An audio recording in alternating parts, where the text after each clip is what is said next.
Hermanos, una vez más, muy buenos días, que Dios nos dé su bendición y que el Espíritu Santo guíe nuestros corazones hacia la palabra de Dios, la podamos no solamente entender y comprender, sino disponer el corazón para obedecerla, que es lo más importante.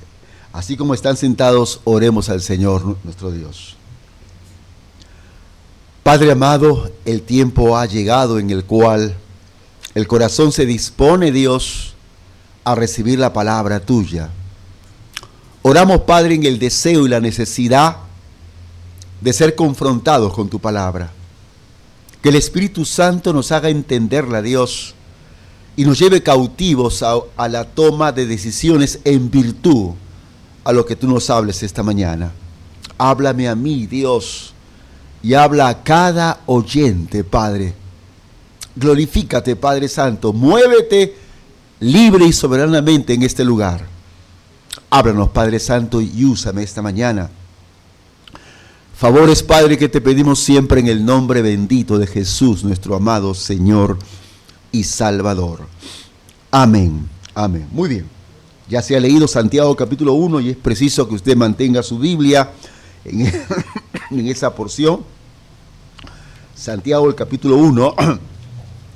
Y entonces vamos a meditar en lo que hemos querido llamar amar y valorar la palabra de Dios. Y lo que pretendemos es, la idea del mensaje de hoy es que queremos sustentar esta verdad bíblica, que evidenciamos una genuina conversión cuando amamos y valoramos la palabra de Dios. Esto es interesante, hermano, muy interesante, porque todo el mundo, o gran parte de él, se autodenomina cristiano. Y es más, si hiciéramos una pequeña encuesta en el sector por donde uno vive y preguntásemos a los vecinos, ¿es usted cristiano?, para algunos sería una pregunta ofensiva. Por supuesto que lo soy, ¿no? Van a responder muchos. El problema está en que se vive un cristianismo que no es acorde con la palabra. Y es peor, hay pretendidas evidencias de cristianismo que en el fondo no reflejan nada. Mire, yo me preguntaba, ¿cómo es que hay personas que se llaman cristianas y su vida no muestra cambios que evidencien que lo sean? Preguntémonos, hay personas, varones y damas, que se autodenominan cristianos o se hacen llamar como tal, pero que en su vida diaria no hay cambios, no hay frutos, nada hace pensar que es cristiano, solamente el hecho que lo verbaliza, que lo dice, o es más, o porque van a una iglesia, a una congregación, se les llama cristianos, y no hay cambios, no hay frutos. No, quizás sea esto porque ¿cuánta gente piensa que el cristianismo es hereditario? Papá lo fue, mi abuelo fue y yo lo soy. O porque me formé en la iglesia, porque me llevaron a la iglesia de que era muy tierno. Me pregunto, ¿por qué Jesús tuvo que decirle a un maestro de las Escrituras, un hombre muy respetado, muy reconocido socialmente, un hombre que iba a la sinagoga y enseñaba las Escrituras? Jesús fue muy claro, le dijo, si no naces de nuevo, no puedes ver el reino. Fue contundente, fue duro, fue confrontacional. Y se lo dijo un hombre, reitero, que conocía las Escrituras, que las enseñaba. Jesús fue claro, si no naces de nuevo, no puedes. ¿Y por qué, hermano? Porque todavía, erróneamente, hay gente que puede pensar que porque conoce la palabra, porque lee la palabra, ¿no?, porque tiene cierto conocimiento de la Escritura, ya es salvo. Y eso no es cierto. conocer la Escritura, o es más, que se nos dé alguna responsabilidad eclesiástica. Eso no nos salva. La salvación no viene por lo que conocemos, no viene por el cargo que tengamos. Lo profundizo aún más.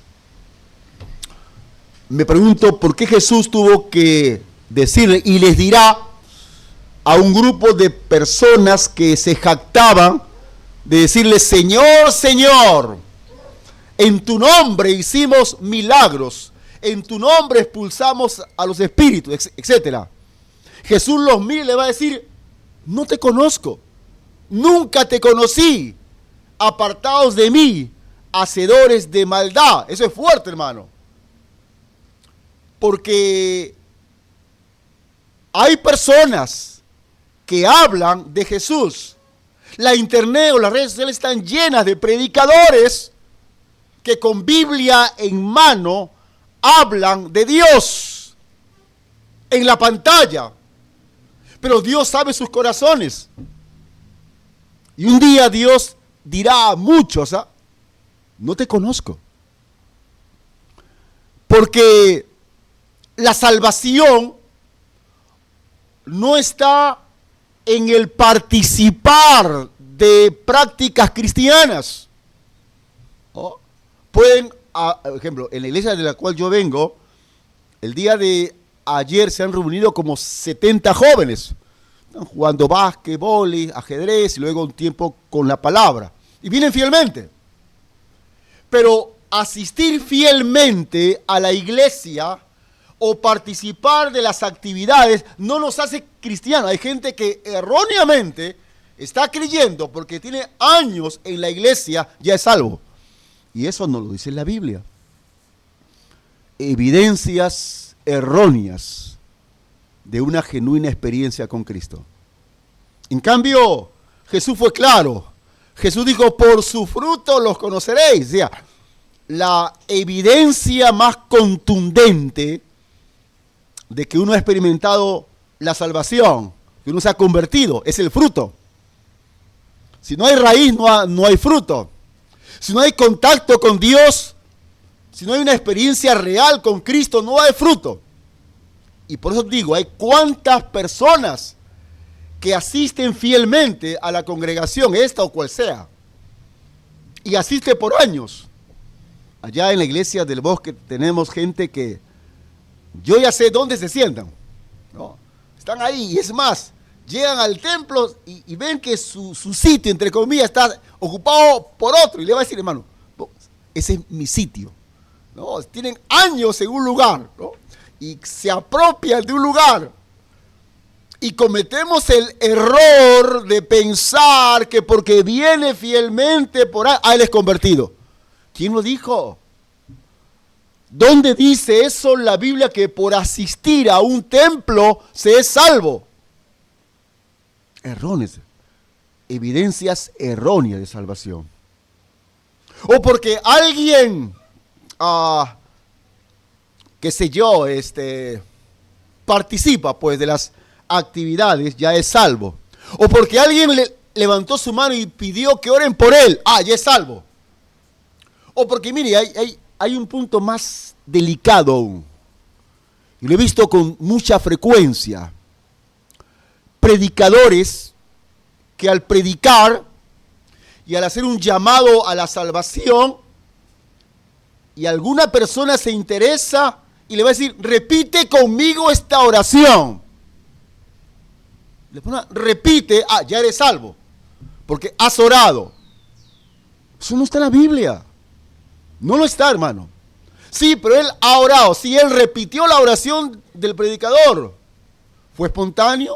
¿Fue genuino? ¿Fue de corazón? ¿O fue una mera repetición? Preocupa, hermano. Bueno, no quiero desviarme más del tema ya, pero ¿por qué digo todo esto, hermano?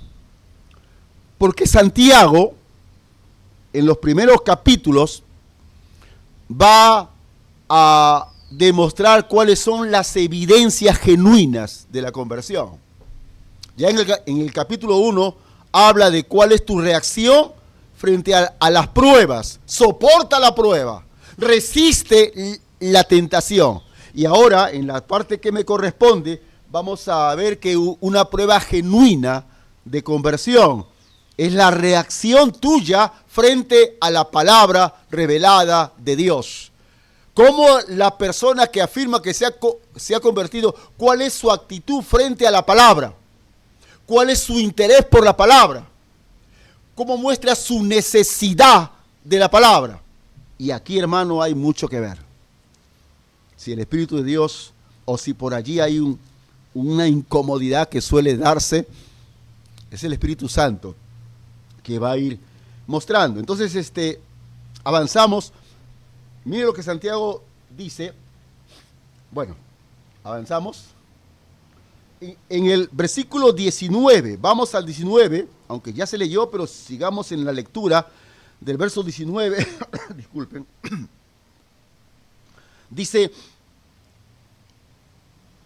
por esto, mis amados hermanos, todo hombre sea pronto para oír, tardo para hablar, tardo para airarse. Primera actitud frente a la palabra, o primera reacción frente a la palabra. Todo hombre sea pronto para oír la palabra. Cuando hay una genuina conversión, hay una disposición, hermano, para oír la palabra. No hay excusas, no hay dilaciones, no hay peros, que tengo que trabajar, que tengo que estudiar, que los hijos, que la casa, y mil cosas que escuchamos para justificar que no tuvo tiempo para la palabra. Hermano, lo he escuchado tantísimas veces. Hermana, mil gracias. Tantísimas veces, ¿no? Hermano, y la palabra, pastor, lo que pasa es que tengo que trabajar, que me levanto muy temprano para trabajar, para estudiar, que mi esposa, mi esposo, que los hijos, que la cocina. Mil excusas. Cuando hay una genuina conversión, hay disposición, deseo, anhelo de oír la palabra. Es como un bebito cuando nace, ¿no?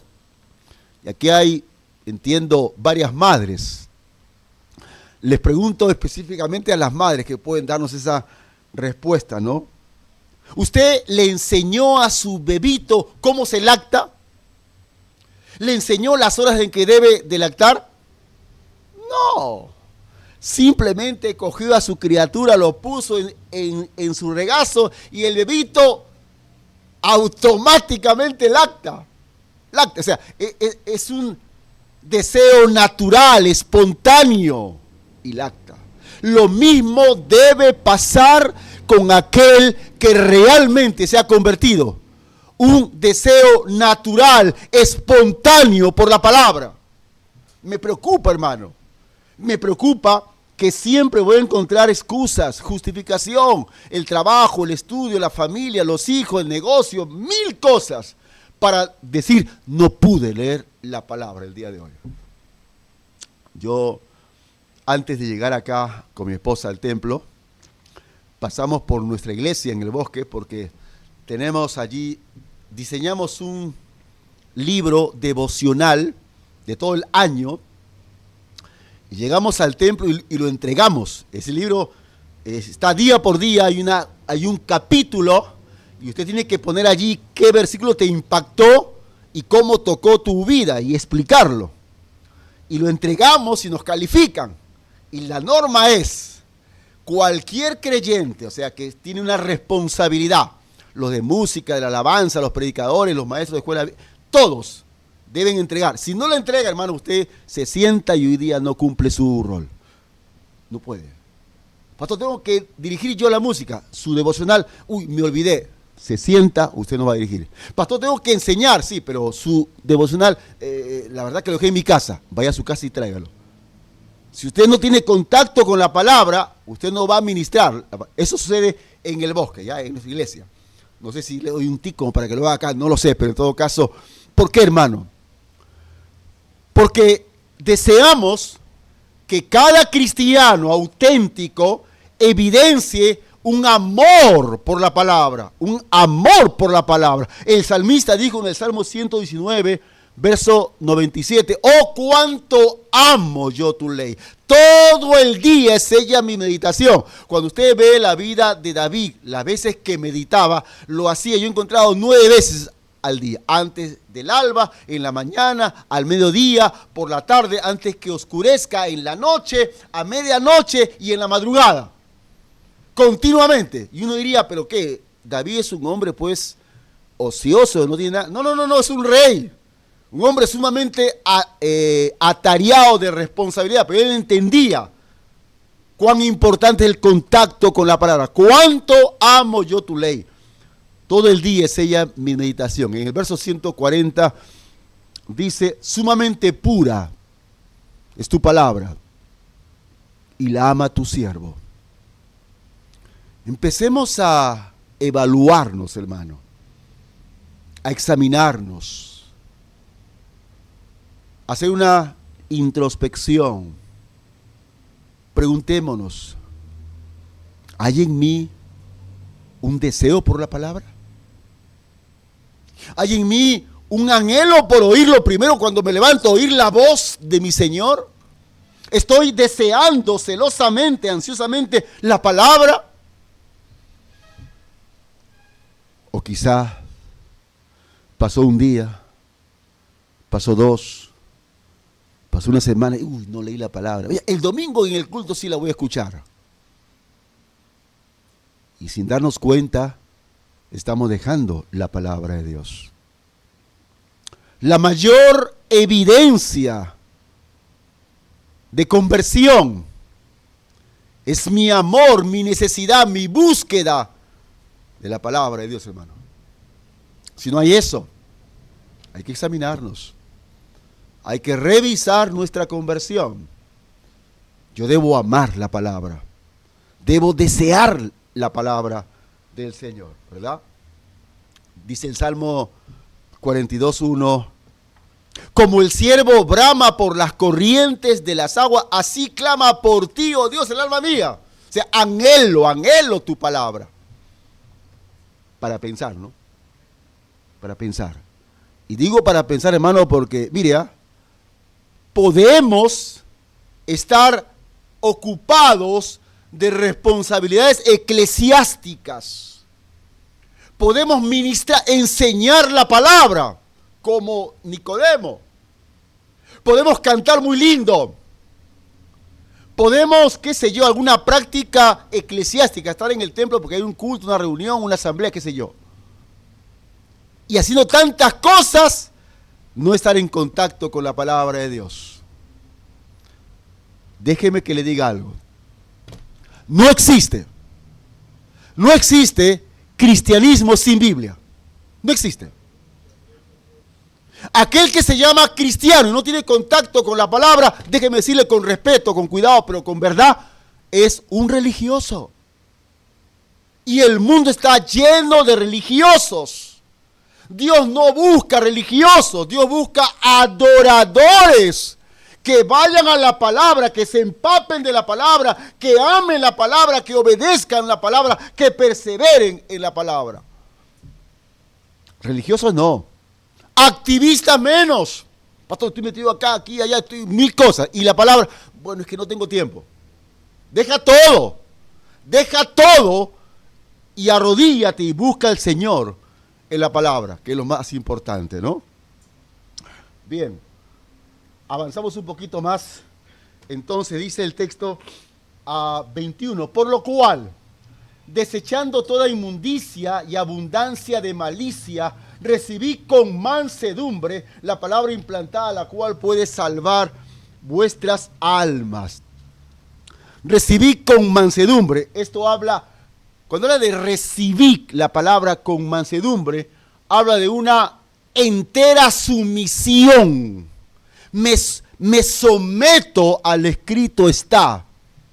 Entera sumisión a la palabra de Dios. Recibí con mansedumbre, con un espíritu manso, humilde, sin amargura, sin resentimientos, sin excusas, sin pelearme con la palabra. Necesito la palabra y voy mansamente y dejo que Dios me hable. me confronte o me quebrante si es preciso, pero busco la palabra del Señor, ¿no? Por lo cual, desechando toda inmundicia y abundancia de malicia. Esto es importante, hermano, porque podemos leer la palabra, un capítulo, 2, 10 capítulos, y como que no entendemos. Y como no entendemos, la dejo a un lado, ya. Cuando dice, pastor, es que no entiendo la palabra. Y que porque no la entiendes, no la lees. Que no la entiendo. ¿Por qué no la entiendes? Porque es preciso que deseches toda inmundicia, abundancia de malicia. Es decir, voy a ir al Señor, pero primeramente voy a despojarme. Dice Hebreos 12:1, despojémonos de todo peso y del pecado que nos asedia y corramos con paciencia. Es decir, si voy a la palabra y soy consciente que tengo pecado, no lo he confesado, y está allí oculto, guardadito, leo la palabra y no hay efecto. No hay efecto. La leo, como decían mis padres, te entra por un oído y sale por el otro, ¿no? Necesito limpiar mi corazón. El apóstol Pablo dijo en Efesios 4:22, despojaos del viejo hombre, que está viciado.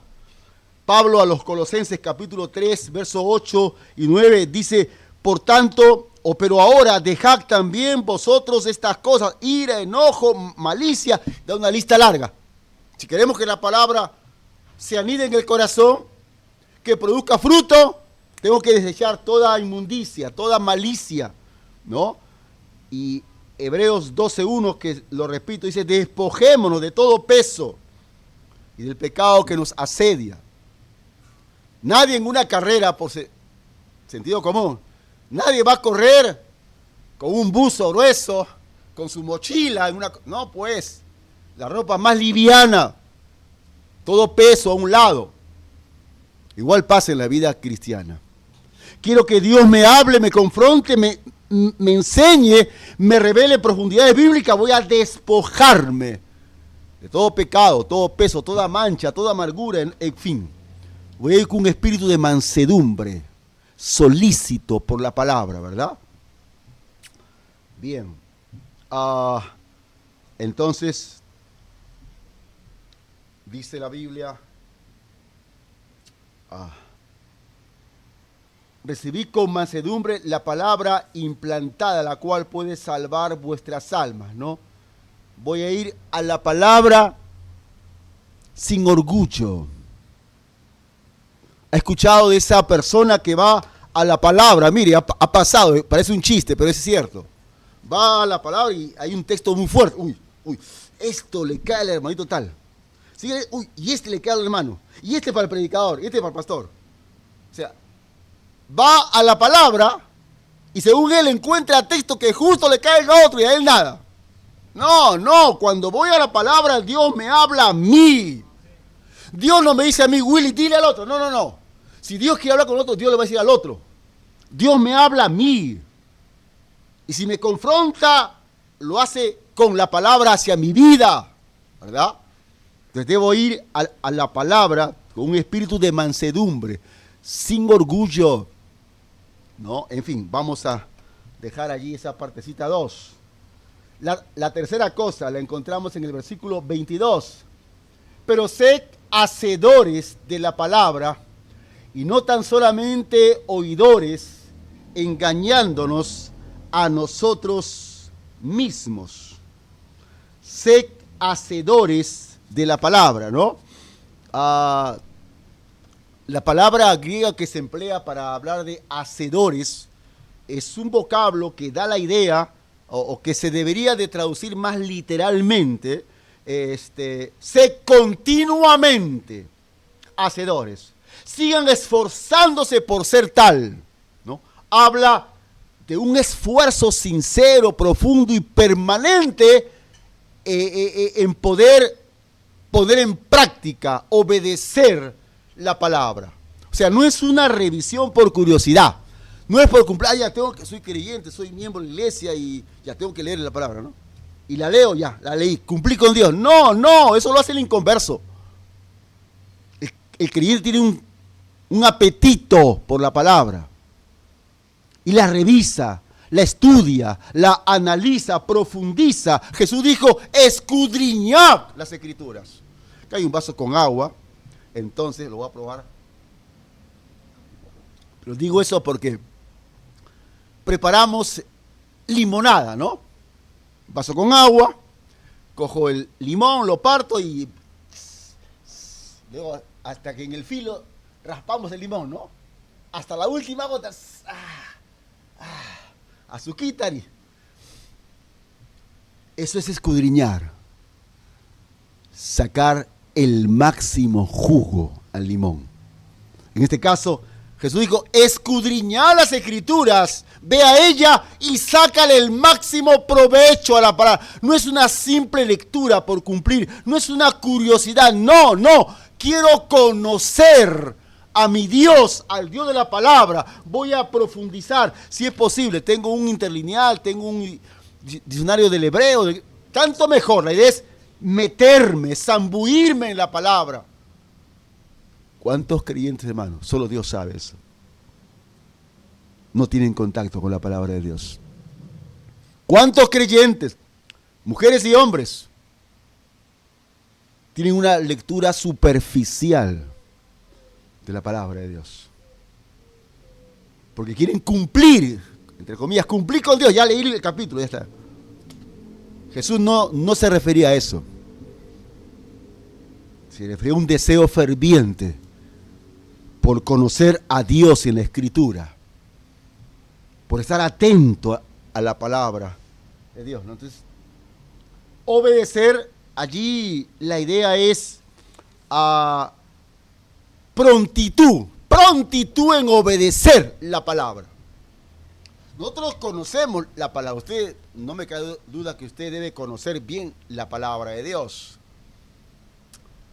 Pero, ¿en qué me suma espiritualmente conocer la palabra, mas no hacer la palabra? ¿En qué me suma estar empapado de la palabra si la palabra no hace carne en mi vida? Y mire que esto fue la censura continua, dura, profunda de Jesús a los escribas y fariseos. Eso fue muy duro. Capítulo 23 de Mateo hasta 8 veces lo dice, escriba, fariseos y escribas hipócritas. Y le mete palo. Jesús va a decir allí en los primeros versículos del capítulo 23, en la cátedra de Moisés, en la sinagoga donde se reúnen para leer las Escrituras, ahí están los escribas y fariseos. Todo lo que ellos digan que hagan, háganlo. Pero no hagan conforme a sus obras, porque ellos, escribas y fariseos, dicen y no hacen. O sea, ellos conocen la Escritura, pero su vida no refleja la práctica de la Escritura. Son hipócritas. Hipócritas. Duro, ¿no? Duele, molesta. Y a veces, cuántas veces a mí me ha incomodado visitar a los vecinos y algunos con mucho cuidado dicen, no, pero en su iglesia hay hipócritas. Molesta eso, ¿no? Pero digo, ¿cuán cierto es? ¿Cuán cierto es? ¿Cuán cierto y cuán penoso, cuán triste y cuánta molestia genera oír mensajes a predicadores en las redes sociales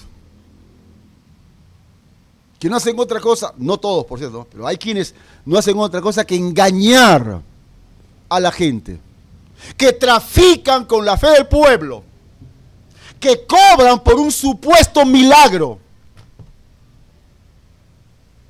Engañan al pueblo. Escribas y fariseos hipócritas. Ellos conocían la palabra, pero no obedecían la palabra. ¿Le habla eso algo Dios a usted? ¿Nos habla Dios? Porque yo me temo que todos en esta sala, de alguna manera, más o menos, conocemos la palabra. Qué bien, 20 por ello. Como decía mi mamita, pero del dicho al hecho hay mucho trecho, ¿no? Conoce la palabra, muy bien. ¿La haces? Bueno, lo que pasa es que si la conoces y no la haces, a Jesucristo no le agrada eso. Por eso trató duramente a los escribas y fariseos. Sed hacedores de la palabra, ¿no? Sé pronto en obedecerla. No dilates el tiempo para cumplirla. Obedécela, obedezcámosla. Hoy me habló Dios. ¿Qué me dijo Dios tal cosa? Lo hago. ¿Para qué voy a esperar? ¿Para qué voy a esperar? Lo hago. Bueno, avanzamos un poquito más, ¿no? Avanzamos. Y ojo, mire esa parte final del texto, ¿no? Engañándoos a vosotros mismos. ¿Cuántos escribas y fariseos vivieron por años engañados? Contentos de ir al templo con la escritura, abrir la escritura y leerla y enseñarla a la comunidad. Contentos con los que los felicitaban, los saludaban, le hacían reverencia. ¡Qué bien! Nicodemo pasaría por eso también. Y vivía engañado. Porque conocía la palabra y la enseñaba, creía que estaba bien. Vivía engañado. ¿Cuántos creyentes hoy en día, hermano, en las iglesias, que llenan los templos, que son fieles en estar ahí en el templo, escuchar la palabra? ¿Cuántos vivirán engañados? Porque se limitaron a conocer la palabra, mas no hay esfuerzo alguno por obedecer la palabra. Chiquito, mire, chiquito. Josué 1:8, nunca se apartará de tu boca este libro de la ley, sino que de día y de noche meditarás en, etcétera, ¿no? Salmo 1:2, será como árbol plantado junto a corrientes de agua que da su fruto en su tiempo, ¿no? Cuando de día y de noche la meditamos. Lo sé, está en mi memoria. Pregunto, esos textos que están en tu memoria o en nuestra memoria, ¿se está realizando en mi día a día? ¿Tengo un tiempo con la palabra de día y de noche? Bueno, lo que pasa, no. Conocemos la palabra, ¿la llevamos a la práctica? ¿Obedecemos la palabra? Y podemos poner tantos ejemplos, ¿no? El ejemplo de orar sin cesar, sí, ahí está, lo sé de memoria, pero ¿lo haces? O sea, ¿estás realmente incansablemente orando? Traed todos los diezmos al alfolí, sí, lo sé, Malaquías 3, conocido. O 2 Corintios, ¿no? Que da alegremente, sí, de memoria, pero ¿lo haces? ¿O lo hacemos? Conocemos la palabra, pero puede ser el caso que muchos conociéndola no la obedecen. Y ahí está mi preocupación, hermano. Que quizá, ojalá yo me equivoque, pero quizá no ha habido una experiencia genuina de conversión. Hay una vivencia religiosa muy fuerte, pero experiencia genuina de conversión, bueno, no puedo yo ver el corazón, Dios lo ve, pero vemos el fruto, ¿verdad? Avanzamos para ir concluyendo. Entonces Santiago dice así, versículo 25, mas el que mira atentamente en la perfecta ley, la de la libertad, y persevera en ella, no siendo oidor olvidadizo, sino hacedor de la obra, este será bienaventurado en lo que hace. Mira, en lo que hace. No dice bienaventurado en lo que sabe, bienaventurado en lo que conoce. No, en lo que hace. que el conocimiento lo lleve a hacer, a practicar lo que conoce, ¿no? El que mira atentamente la perfecta ley, la de la libertad, y persevera en ella. La perseverancia, la constancia en el ejercicio de la fe, evidencia tu fe. ¿Ah? Y mire, puede pasar también que mientras las cosas van yendo bien, trabajamos, estudiamos, la familia, las cosas están yendo bien, bueno, pues sí, voy a la palabra y la medito, qué contento. Pero como dice Santiago, empiezan las pruebas. Me despidieron del trabajo, wow. Mis hijos se enfermaron, están graves, hospitalizados. Wow, y así, casos difíciles. Pregunto, en ese momento de dificultad, de adversidad, de contrariedad, ¿persevero en la palabra? No tengo tiempo, estoy ocupadísimo. Persevera o perseveremos. Los tiempos difíciles no deben ser tan fuertes que me obligue a apartarme de la palabra. Al contrario, cuanto más difícil es la adversidad, me hace ver que más necesito de la palabra de Dios. Recuerda al apóstol, a Pedro. Ve lo que él supuso que era un fantasma. Se asustaron. Jesús va, no, soy yo, Pedrito, no te preocupes. ¿Eres tú, Señor? Si eres tú, manda que yo vaya a ti por las aguas. Ven, Pedrito. Pedro se lanza del barco y va, pisa el agua. Y pisa, y no se hunde. ¿Por qué? La mirada está puesta en su Señor, su Maestro. Está mirando a Jesús. No mira el agua, no, mira a Jesús y camina por encima de las aguas. Impresionante, ¿no? No es ficción, es realidad. Pero sintió el airecito fuerte por la espalda. ¡Ay! Y quitó la mirada del Señor y miró a los costados. Se hundió. ¿Oh? Moraleja, enseñanza. Mientras tengamos la mirada puesta en Cristo Jesús, vas a pasar por encima de cualquier problema, sin hundirte. Vamos a superar cualquier adversidad, porque la mirada está puesta en Jesús. Jesús es más grande que el problema. Pero cuando quitamos la mirada de Jesús y vemos el problema, la adversidad, sí o sí, nos hundimos. Sean cuales sean los momentos, los problemas, las adversidades, dice Santiago, persevera en la palabra, ¿no? Perseverar.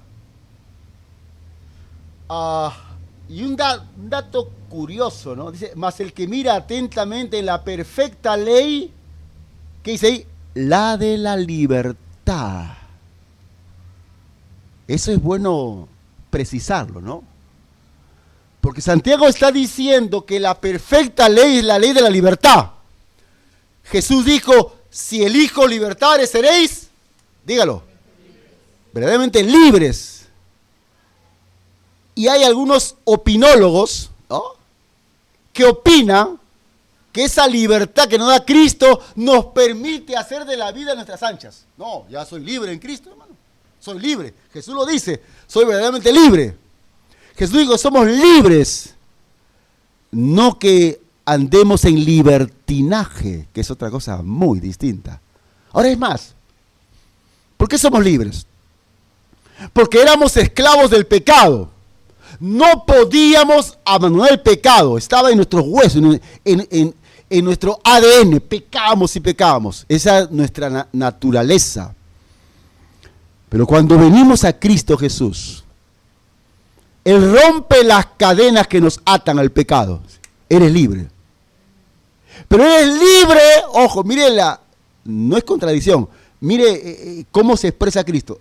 Somos libres del pecado para ser esclavos de Cristo. Eso cambia la cosa, ¿no? Soy libre, hago lo que quiero. ¿Quién dice eso? No. Miren las cartas del apóstol Pablo.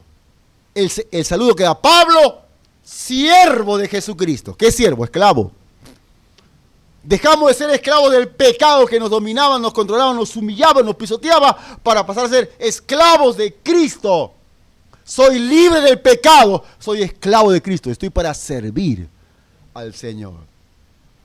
Como decía, si mal no recuerdo, era Judas, que decía, hay quienes convierten la gracia de Dios en libertinaje y hacen lo que quieran. ¿Oh? Y es que no han entendido o no han experimentado la salvación. Porque si fueran salvos, se humillarían ante el Señor y harían la voluntad del Señor y no la suya propia, ¿no? Y terminamos con esta última sección. La quinta reacción a la palabra, ¿no? Practicar la palabra. Dice, este es algo muy lindo, hermano. Santiago usa un lenguaje muy peculiar, muy didáctico, diría yo. Si alguno se cree religioso entre vosotros y no refrena su lengua, sino que engaña su corazón, la religión del tal es vana. La religión pura y sin mácula delante de Dios el Padre es esta: visitar a los huérfanos y a las viudas en sus tribulaciones y guardarse sin mancha del mundo. Si alguno se cree religioso, o sea, vamos a probar la religión o la fe que tengo, ¿no? Para que entendamos, habla de la fe. Prueba si tu fe es genuina, o es una fe fantasiosa, o una fe meramente humana, de conceptos y principios, más no de vivencia personal con Cristo. ¿Cómo la pruebas? Mira, si esa fe o esa religión que profesas no ha sido capaz, ojo, de controlar tu lengua, esa es la evidencia que tampoco ha cambiado tu corazón. ¿Por qué? Dice la Biblia, porque de la abundancia del corazón habla la boca. Si tu fe cambia tu corazón, cambia tu lengua, frena tu lengua y hablas para edificación, para construir, para edificar y no para herir, para lastimar. Otro texto habla que de una misma fuente no puede salir agua dulce y amarga, ¿no? ¿Y eso qué es? Que vienes al templo, aleluya, gloria a Dios, bendito sea el Señor, Señor, te amo. Voy a la casa y peleamos con la esposa, con el esposo y salen ajos y cebollas. La misma fuente sale agua linda en el templo y agua amarga en casa o en el trabajo. No hay conversión. ¿Cómo que no, pastor? No hay conversión. Porque si hubiera conversión, o sea, el corazón ha sido transformado por la palabra, por el Espíritu, eso se refleja en la forma de hablar. Porque de lo profundo del corazón habla la boca. Entonces, yo supongo, doy por sentado, que el creyente ya no habla palabras soeces, supongo, ingenuamente supongo, que ya no hay lisuras, malas palabras, ¿no? Ya, vamos a decir que sea así. Pero también el texto es más profundo, hermano. ¿De qué hablamos cuando nos reunimos? Llegamos al culto una media hora antes y conversamos. Mire, en el bosque llegan al culto un poco antes y están conversando ahí. Yo de curioso, no de que me acerco ahí, ¿de qué hablan? ¿De qué hablan? O termina el culto, ¿de qué hablan? Y vaya que me doy con sorpresas, hermano. Hablan de la novelita.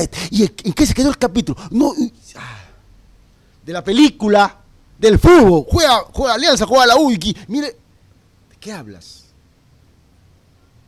Ajá. ¿Viste lo que el hermano hizo? Murmurando. O sea, ya no hay lisuras, correcto. Pero las palabras, el lenguaje que usamos no edifica, no construye, no motiva espiritualmente. Entonces no hay al parecer, no ha habido conversión. O si la ha habido, me he descuidado tremendamente en mi vida espiritual. Porque si hay conversión, el corazón cambió, y si el corazón cambió, la lengua cambió, hermano. Entonces dice allí, la religión pura y sin mácula, o la fe, la fe pura, sin mancha, la fe que Dios aprueba, es la que se evidencia en la práctica. El mismo Santiago va a decir, a ver, muéstrame tu fe sin tus obras, y yo te mostraré mi fe por mis obras. ¿Alguien puede en esta sala mostrar su fe sin obras? ¿Hay alguna forma de evidenciar que tengo fe sin la necesidad de hacer obras? No la hay. No hay forma. No hay forma. Cristo nos salva por gracia en el uso de la fe, la sola fide en los tiempos de la Reforma, ¿no? La sola fide la que salva. Pero esa sola fe, si es auténtica, se refleja en la vida diaria, en las obras, lo que Jesús dijo, por sus frutos. No hay forma de evidenciar la fe sin hacer buenas obras. Las buenas obras no salvan, pero sí evidencian que hay una fe auténtica. ¿Cómo está su fe? La fe pura, la fe sin mancha, la fe que agrada al Señor se refleja en estas acciones. ¿Ve? Visitar a los huérfanos y a las viudas en sus tribulaciones y guardarse sin mancha del mundo. Recuerda que en esa época no había los seguros de vida que hay ahora, ¿no? Muere el esposo y bueno, pues hay una ley que protege a la viuda, ¿no? Hay un seguro. Y qué bien que sea así, ¿no? No había eso en los tiempos de Santiago. Los esposos fallecían y las viudas se quedaban desamparadas, mendigando, hermano. Entonces, Santiago dice, si tu fe es auténtica, vela por ellos. Usted va a ir a toda la Biblia, con esto voy a culminar, usted va a ir a toda la Biblia, va a encontrar que Dios siempre tiene un grupo de personas con las cuales Dios tiene una marcada atención y cuidado. Los huérfanos, las viudas, los levitas, el extranjero y el pobre. Los cuida siempre. El Salmo 68 dice, Dios es defensor de viudas y de pobres. O sea, Dios está allí, ¿no? Quien se mete con una viuda, un pobre, un menesteroso, se mete con Dios, afrenta al hacedor. Pero con esto quiero finalizar. Mira, si tan solamente vemos esa partecita, entonces, si yo quiero evidenciar que soy un buen cristiano, voy a cuidar de las huérfanas, de los huérfanos y de las viudas. Y con eso ya me gané el cielo. No, Señor. Porque estamos recortando el texto. La parte final dice, y guardarse sin mancha del mundo. Concluyo, cualquier inconverso puede en su filantropía cuidar de los huérfanos, cuidar de las viudas, sí, cualquiera lo hace. Pero no cualquiera puede guardarse sin mancha del mundo, a menos que haya tenido una experiencia genuina de conversión, tenga a Jesucristo en su vida. Ese sí puede guardarse sin mancha del mundo. Hermano querido, el tiempo nos venció, entonces retomo lo dicho por el salmista, oh, cuánto amo yo tu ley. Todo el día es ella mi meditación. Sumamente pura es tu palabra y la ama tu siervo. Creyente que intente justificar que no tuvo tiempo para leer la palabra, evalúese, porque lo único que evidencia con esa actitud es que nunca se ha convertido y es un simple religioso, un simple asistente al templo. No existe cristianismo sin Biblia. Es absurdo. El cristianismo está intrínsecamente unido a la palabra del Señor. Amemos la palabra, valoremos la palabra y Dios hará maravillas en su vida. Dios se agradará, hermano. Cierre sus ojos, por favor, y acompáñeme en oración.